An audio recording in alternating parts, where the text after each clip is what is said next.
சிறகடி காசை அடுத்த வர எபிசோடில் பார்த்தீங்கன்னா சீதா வேலை பார்க்குற அந்த ஹாஸ்பிட்டலில் வந்து அவங்க அக்கௌண்ட்ஸ் வேலை பார்ப்பாங்க. அதனால் பார்த்தீங்க அப்படின்னா அவங்கள்ட்ட 5 லட்சம் ரூபாய் கொடுத்து அதை டெபாசிட் பண்ண சொல்லி ஹாஸ்பிட்டல்லேருந்து அனுப்பிச்சிருப்பாங்க.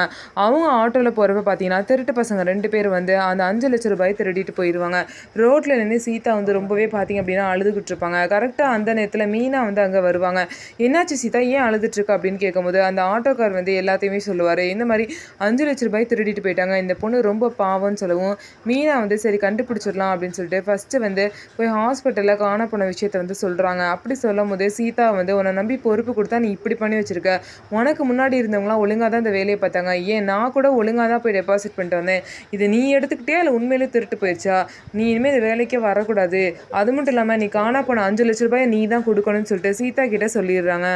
சீதா இதுக்கப்புறம் என்ன பண்ணுறதுன்னு தெரியாமல் ரொம்பவே வந்து அழுதுகிட்டே இருக்காங்க.